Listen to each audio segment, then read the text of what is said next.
So మీరు అమ్మాయిలా కూడా మిమిక్రీ చేయగలరా? అమ్మాయిలా అంటే సో మన సరదాగా ఆట పట్టించడానికి ఫ్రెండ్స్లో కానీ ఇట్లా మాట్లాడడం ఫోన్ కాల్లో అట్లా చేశారా అలాంటి పనులు ఎప్పుడన్నా మీరు? కాలేజీ డేస్లో మామూలుగా ఉండేది కదా అనమాట. ఏం చేశారు ఒకసారి చెప్పండి. అంటే మన వయసును బట్టి కూడా వాయిస్ చేంజ్ అవుతూ ఉంటుంది. అవును అవును. అప్పుడు మా ఫ్రెండ్ ఉండేవాడు అనమాట, వాడితో రీఛార్జ్ చేయించేవాడిని సరదాగా. ఏంటంటే హలో రాజు ఎక్కడున్నావు? అవునా, అలా కాదు రాజు, మమ్మీ ఇంట్లో లేదు, కొంచెం రీఛార్జ్ చేస్తావా ప్లీజ్ ఆ టైప్. పాపం బక్రా రాజు గారు ఎన్నిసార్లు రీఛార్జ్ చేశారు మీరు? ఇట్లా అంటే ఒక అకౌంట్ సరదా క్రియేట్ చేసుకుని వాళ్ళతో మాట్లాడితే అట్లా, అంటే అది సరదా వరకే మాత్రం, వేరే ఉద్దేశంగా కాదు. తర్వాతనే చెప్పారా పాపం రాజు గారికి? నా ఫ్రెండే కాబట్టి చెప్పాను ఆల్రెడీ. Nice nice nice. ఇప్పుడు బాగా అసలు super hit talk, super hit cinema Pushpa 2. Allu Arjun గారి వాయిస్ ని మీరు ఇప్పుడు ఇమిటేట్ చేయాలి. చూసారా మీరు పుష్ప 2? యా, ప్రీమియర్ షోనే చూసా. అదే నచ్చిందా? ఏ నచ్చింది సినిమాలో బాగా చెప్పండి. నాకు సినిమా యాక్షన్ బాగుంది, సో స్టోరీ బాగుంది, ఇంకా పార్ట్ 3 కోసం కూడా సాంగ్స్ అయితే ఇచ్చి పడేశారు, ఇంకా మామూలుగా లేదు. నాకైతే అసలు ఆ లేడీ గెటప్ వేసుకొని డాన్స్ చేస్తారు చూడండి అల్లు అర్జున్, జాతర సాంగ్ అద్భుతం. ఆ ఒక్క పాటకే ఆయనకి నేషనల్ అవార్డు ఇచ్చేయాలి మళ్ళీ ఈ సినిమా కూడా అని ఉంది. టెర్రిఫిక్ యాక్షన్ అన్నమాట అల్లు అర్జున్ గారిది అసలు. అంటే ఫాస్టెస్ట్ మనకి ఇప్పుడు ఇండస్ట్రీలో ఇప్పుడు వరకు టాలీవుడ్, బాలీవుడ్, కోలీవుడ్ అన్ని వుడ్స్ కూడా బ్రేక్ చేసేసింది. అంతే కదా మరి. సినిమా డిజర్వ్ సో మచ్ అనిపించింది. సో ఇప్పుడు అల్లు అర్జున్ గారి వాయిస్ ని ఇమిటేట్ చేయాలి మీరు. అల్లు అర్జున్ గారు పుష్ప 1లో ఎలా ఉంది, అంతకుముందు ఆయన వాయిసెస్ మాడ్యులేషన్స్ అన్నీ చెప్తాను ఎట్లా ఉండేది అనేది. స్టార్టింగ్లో ఇప్పుడు మీరు మద్దాలి శివారెడ్డి డైలాగ్ విన్నారు కదా, ఆ డైలాగ్ అండర్ గ్రౌండ్లో ఒక జరిగింది. మద్దాలి శివారెడ్డి గారికి అల్లు అర్జున్ గారికి ఫైట్ సీన్ కి ముందు డైలాగ్ రేసు గుర్రంలో మద్దాలి శివారెడ్డి గారికి ఫైట్ సీన్ అక్కడ ఎలా ఉంటుంది అంటే వాళ్ళిద్దరి మధ్య కాంబినేషన్ ఎలా ఉంటుంది. నేను ఎక్కువగా హీరోకి విలన్కి మధ్య జరిగే సిచ్యువేషన్ తీసుకుంటా, వాళ్ళిద్దరు మాట్లాడితే ప్రజెంటేషన్ చేస్తూ ఉంటా ఎక్కువగా. తర్వాత విక్రమార్కుడు కూడా అట్లనే కొన్ని ఉన్నాయి అనమాట, నేను ఫేవరెట్ కొన్ని అట్లా ఉంటే. వీళ్ళిద్దరి మధ్య రేసు గుర్రంలో ఎలా ఉంటుందంటే, ఏదో అన్న మీద ఉన్నటువంటి ప్రేమతో ఆ క్షణంలో కొట్టేసి వెళ్ళిపోయిన తర్వాత ఆయన మద్దాలి శివారెడ్డి అనేవాడు పలానా వాడు మామూలోడు కాదు, వాడు ఇంకా బ్రతికే ఉన్నాడు, వాడు ఆసుపత్రిలో ఉన్నాడు, లేస్తే వస్తాడు, వస్తే ఏసేస్తాడు అన్న భయం కూడా లేకుండా ఎలా తిరుగుతున్నావు ఇలా. Maddali Sivareddy, nice to meet Maddali Sivareddy. రాయ్, నీ గురించి నాకు చెప్పి నా గురించి నువ్వు తెలుసుకునే రేసు మొదలు పెట్టొద్దురా. రేసులో నన్ను అందుకు కూడా రన్నర్ కాదు, రేసు గుర్రానే. ఈ టైప్లో ఉంటుంది అనమాట. పుష్పకు వచ్చేసరికి, ఇదేందో తెలిసిన సారు, నా ఒంట్లో పారే మా నాయన రక్తం, మా అన్నోళ్ళు నా కాడ నుంచి లాక్కోకముందే ఇది మా నాయన నాకు ఇచ్చేసి ఉన్నాడు. ఇది సార్ నా బ్రాండు. పుష్ప అంటే ఫ్లవర్ అనుకుంటివా, ఫైర్ తగ్గేదేలే. Nice nice nice. సరే, ఇప్పటిదాకా మనము సినిమా హీరోలు లేకపోతే ఇట్లా వాయిసెస్ ఇట్లా పాడుకున్నాం కదా, మీకు సాంగ్స్ సింగర్లు వాయిస్ కూడా ఇమిటేట్ చేస్తారా? మీకు ఇష్టమా సాంగ్స్? వింటారా అసలు? పాడతారా?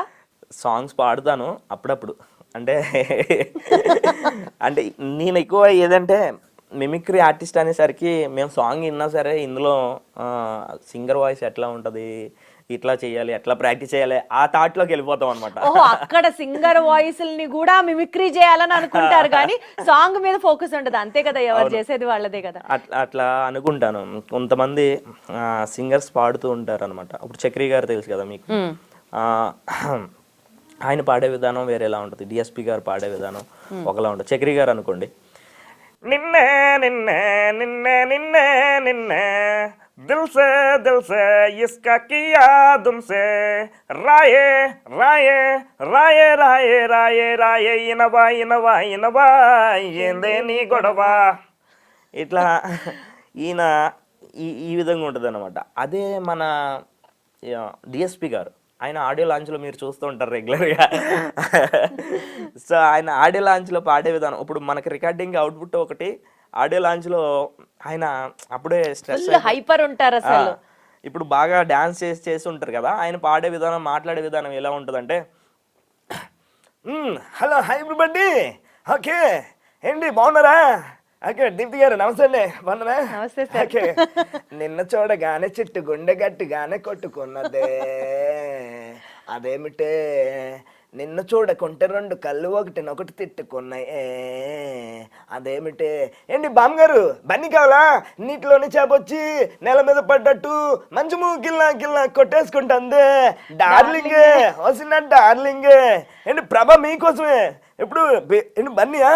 ఓకే రింగ రింగ రింగ రింగ రింగ రింగ రింగ రింగ రే, రింగ రింగ రింగ రింగ రింగ రింగ రింగ రింగ రే, బాసు బాసు పరదేశి నేను ఫారెన్ నుంచి వచ్చేసాను.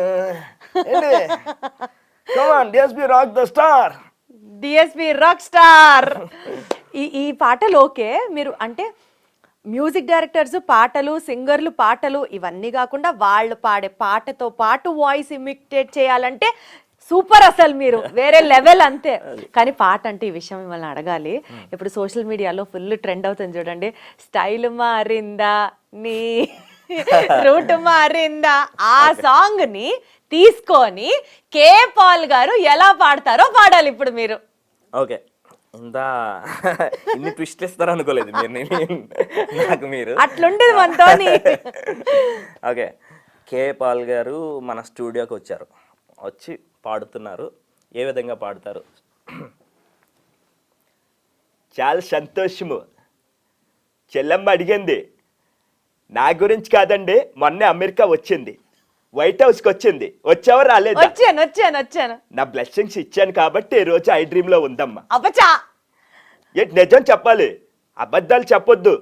ఇప్పుడు నువ్వు వచ్చావు కాబట్టే స్టైల్ మారింది, చెల్లమ్మ మాట మారింది, రూట్ మారింది, తన మాట కూడా మారిపోయింది. చూశారు కదా అప్పుడు ఎలా మాట్లాడేదండి, అవునా నిజమా అనేది. ఇప్పుడు ఏం మాట్లాడుతుంది చెల్లమ్మ? ఆ స్టైల్ చూసారా, ఆ గ్రేస్ చూసారా, మామూలుగా ఉండదు చెల్లమ్మ. నా బ్లెస్సింగ్స్ ఎప్పుడు నీకు ఉంటాయి. మంచిదండి, మీరు మారరా అన్నయ్య ఈ జన్మకి. ఓకే, మీరు జబర్దస్త్ చూస్తారా? చూస్తారా? జబర్దస్త్లో బాగా మీకు నచ్చిన కమెడియన్ ఇమిటేట్ చేయాలంటే ఎవరిది చేస్తారు? అంటే రీసెంట్లీ చాలాసార్లు అన్న ముందు అన్నతో జర్నీ చేసినాను, చెమ్మక్ చంద్ర అన్న. అన్నతో అన్న వాయిస్ని అన్న ముందు ఇమిటేషన్ చేస్తూ ఉంటాం. ఆయన ఎట్లా మాట్లాడతారంటే జబర్దస్త్లో మాట్లాడే లేడీస్ మీద ఎక్కువ పంచ్ డైలాగ్స్ చేస్తూ ఉంటారు అనమాట సరదాగా. ఆపరా ఆపరా నీ బిందులో నా ఉంగరం, ఏమండి కౌశల్య గారు, మీ మనసులో నా మీద ఎలాంటి బ్యాడ్ ఒపీనియన్ లేదు, నా మనసులో మీ మీద ఎలాంటి బ్యాడ్ ఒపీనియన్ లేదు, మన ఇద్దరం ఎక్కడ కూర్చుంటే తప్పేంటండి, పదండి మీ సోఫాలో కూర్చుందాం. అరే రాములా, ఆడదాన్ని నమ్మావంటే సర్వం సంకనాగిచ్చేస్తుందరా రాములా, ఆపరా నీ బిందులో నా కరేపాకు. మీరు ఇలా చాలా మంది ముందర ఇమిటేట్ చేస్తూ ఉంటారు, మిమిక్రీ చేస్తూ ఉంటారు కదా, ఇప్పటి వరకు ఇన్ని వేల స్టేజ్ పర్ఫార్మెన్సెస్లో మీకు రిసీవ్ అయిన బెస్ట్ కాంప్లిమెంట్ ఏది? సాయి కుమార్ గారు ఇచ్చారు. సాయి కుమార్ గారు ముందు ఆయన వేరియేషన్స్ అన్నీ చూపించాను అనమాట. సో చాలా బాగా రిసీవ్ చేసుకున్నారు, దగ్గరుండి సన్మానం చేయడం. ఆయన అంటే ఎంత ప్రేమ చూసుకున్నారంటే అంత ఇదిగా చూసుకున్నారు, అది నాకు చాలా హ్యాపీనెస్ అనమాట. ఆనంద్ గారు, మీ ఫ్యామిలీలో ఎవరైనా మిమిక్రీ చేస్తారా లేకపోతే ఫస్ట్ మీరేనా? నేనే ఫస్ట్. మా ఫ్యామిలీలో అంటే అందరూ కళాకారులు అంటే మామూలుగా ఇంట్లో పాడడం వేరు, స్టేజ్ మీద రంగస్థలం వేరు అనమాట. సో నాతోనే స్టార్ట్. చాలా గ్రేట్ గా చూస్తారా మిమ్మల్ని మీ ఫ్యామిలీలో? అసలు ఒక స్టార్ లాగా, ఒక సెలబ్రిటీ లాగా ట్రీట్ చేస్తారా? వాళ్ళకి ఇప్పుడు రెగ్యులర్గా చూసే వాళ్ళకి ఏముంటుందంటే వాళ్ళకి అంత ఇది ఉండదు అనమాట. చిన్నప్పుడు నేను అనేవాడిని, అమ్మ నేను అంటే ఇంటర్ స్టాండర్డ్కి వచ్చినప్పుడు స్టాండప్ కామెడీ ఇవన్నీ నాకు అంటే బాగా అలవర్చుకున్న. చిన్నప్పుడు దెయ్యాలంటే నాకు ఎక్కువ భయం అనమాట. ఏమైందంటే ఒకసారి మా నాన్న దగ్గరికి వెళ్ళి నాన్న నాన్న నాన్న దెయ్యం నాన్న దెయ్యం నాన్న దెయ్యం నాన్న అన్నాను అనమాట. రాత్రి లేచి, రే ఊరుకో ఏం మాట్లాడుతున్నావు, అది దెయ్యం కాదు నా వెనకాల ఉంది మీ అమ్మ ఇట్లా అంటే. తర్వాత అమ్మ నేను కామెడీ చేద్దాం అనుకుంటున్నా నాన్న ఇట్లా అమ్మ నాన్న అడిగాను అనమాట. అడిగితే మా నాన్న అన్నాడు, ఇవన్నీ నీకు ఎందుకురా చదువుకునే ఏదో ఒకటి జాబ్ చేసుకునేదానికి అంటే. మా అమ్మ దగ్గరికి వెళ్ళాను అనమాట. అమ్మో అలా కామెడీ చేస్తావు, నలుగురు నవ్వుతారు నాన్న బయటికి వెళ్తే, నేను చూశాను. ఒరే అమ్మ నేను చేయాల్సిందే నవ్వడానికే కదా మనం చేసేది నలుగురు నవ్వాలనే కదా, నవ్వించడానికే కదా, అది అందరికీ సాధ్యం కాదు కూడా. సో మీకు ఫ్యామిలీలో మిమ్మల్ని సపోర్ట్ చేసేవారా, లేకపోతే ఎందుకులే మనకి అని అనుకొని చదువుని ఎక్కువ ఫోకస్ చేయమనే వాళ్ళ? నాకు చెప్పాను కదా, స్కూల్కి కాలేజీకి తక్కువ అనమాట, మనకి ఆర్టిస్టులు ఎక్కువ కూడా. ఇక వాళ్ళు కూడా అడ్జస్ట్ అయిపోయి సరే నాన్న నీకు ఇష్టమైందే చెయ్యి అని అనేవాళ్ళు. ఒకవేళ నేను జాబ్ చేస్తుంటే కూడా నేను ఇంత సక్సెస్ఫుల్గా ఉండేవాడిని కాదేమో. అంతే కదా. MBA కంప్లీట్ చేసినాను. సో నాకు ఇంకా మిమిక్రీ మీదే ఇంకా ఆసక్తి, ఇంకా ఇదే ప్రొఫెషనల్గా తీసుకుని దీని మీదే జర్నీ, ఇంకా నాకు లైఫ్ అంతా ఇదే ఇంకా. సూపర్ అసలు. సో బేసికల్గా చదువు అనేది డిగ్రీ ఒకటి మనకు ఉండాలి అని చదివి పెట్టుకున్నారు, బట్ మీ మనసునే మీరు ఫాలో అవుతున్నారు. Wonderful wonderful. సరే, అయితే మనం చాలా మాట్లాడేసుకున్నాం కాబట్టి ఇప్పుడు సరదాగా ఒక రౌండ్ ఆడదాం. మనం లేచి నిలబడదాము, సో దట్ మీరు ఇంకా ఫ్రీగా ఎక్స్ప్లోర్ చేయొచ్చు, ఇమిటేట్ చేయొచ్చు. ఒక ట్రెండింగ్ సాంగ్ తీసుకొని, సే ఫర్ ఎగ్జాంపుల్ పుష్ప 2లో ఫీలింగ్స్ సాంగ్ ఉంది కదా, ఈ పాటని నేను టక్క వాయిసెస్ చెప్తాను, మీరు ఇమ్మీడియట్గా ఆ వాయిస్కి తగ్గట్టుగా మార్చేసి పాడాలన్నమాట. అంటే ఫీలింగ్ సాంగ్ ఎందుకు అడిగారు మీరు, నాకు తెలియట్లేదు. ఎందుకంటే పుష్ప 2 ఇప్పుడు ట్రెండింగ్ కాబట్టి, ఆ పాట సూపర్ హిట్ కాబట్టి, నాకు ఆ సినిమాలో ఆ పాట చాలా ఇష్టం కాబట్టి. ఓకే, మీరు చెప్పారు కాబట్టి ఖచ్చితంగా చేస్తాను. ఇంత స్పాంటేనియస్గా అడిగారు కాబట్టి చేయాల్సిందే. అయితే మీరు అసలు కుమ్మేస్తారు, మేమే, నాకు నమ్మకం ఉంది.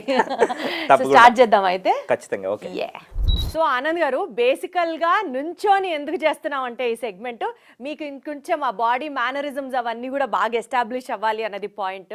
పాటని పాటలాగా మాకు అప్పచెప్పద్దు డిఫరెంట్ వాయిసెస్తో, పాటని సిచ్యువేషన్కి తగ్గట్టుగా, అంటే ఆ లిరిక్స్ని యూజ్ చేసుకొని మీరు కొంచెం ఎక్స్ట్రా సీన్లో మసాలా యాడ్ చేసి మొత్తానికి మమ్మల్ని నవ్వించే ప్రయత్నం చేయండి.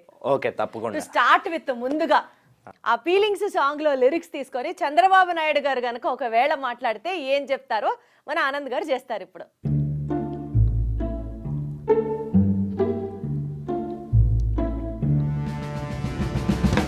చాలా సంతోషం. చెల్లమ్మ చాలా అందంగా ఉంది, చాలా పద్ధతిగా మాట్లాడుతుంది.